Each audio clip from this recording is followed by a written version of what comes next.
the original game, as you mentioned, it had, at the very least, it's obvious to see that it has some dark under. Of course, it's hard to Yeah. just think it will go the way that it goes in the end. But of course, Yeah. every character has their themes, depression, self-harm, stuff like that. And Right. whether we like it or not, it's still part of their characters' Yeah. stories. We have to address Yeah. those. And I mean, that's stuff that we could address if we're gonna make a story about it. But like, it has to be still done in a tactful way. Yeah, right. You have to be very respectful of their issues.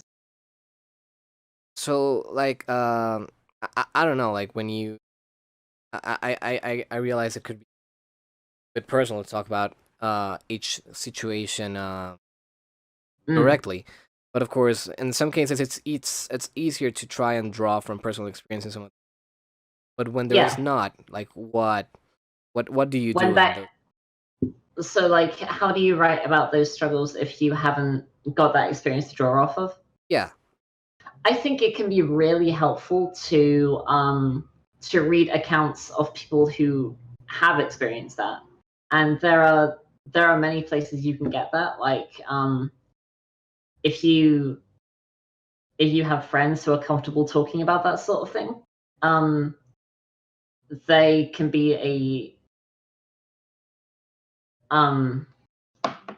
how do I want to word this? Like, I don't want to say they can be a good resource because that makes it feel like you're using them.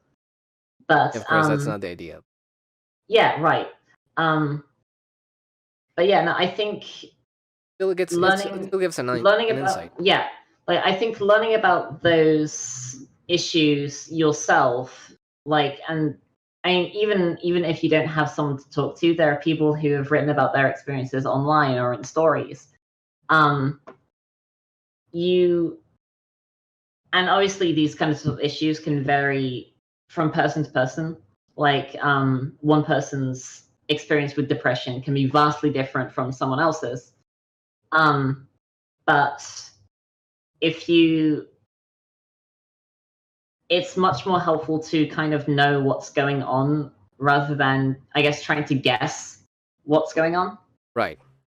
Like, if you're writing about Sayori, and you just write depression as like, oh, I'm sad, and then like MC's like, hey, have you tried not being sad? And she's like, thanks, my guy, I'm good. Like, never tried that before, man. Thanks.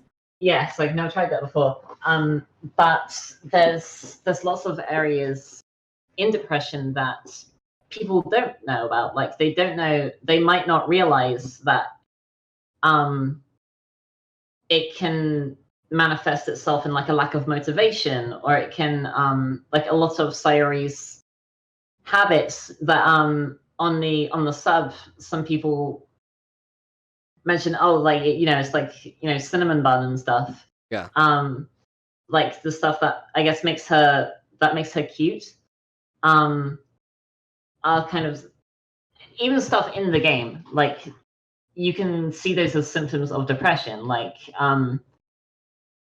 having depression can give you trouble sleeping. It can make you either not sleep enough, or it can make you sleep too much. It can make you eat too much or eat not enough. Yeah, and it can make you feel like you don't matter as much as everyone else. So there's a lot of nuances, and there's a lot of subtle stuff with those kinds of things. Because, like, yeah, you can write about, like, oh, like, Sayori's sad, and Monica has existential angst. Like, Yuri self-harms, but you don't know why she self-harms. All you know is that she does. So you have to, I think, like, talking to someone who has been through those experiences can be really enlightening, and it can really help you write about those issues respectfully.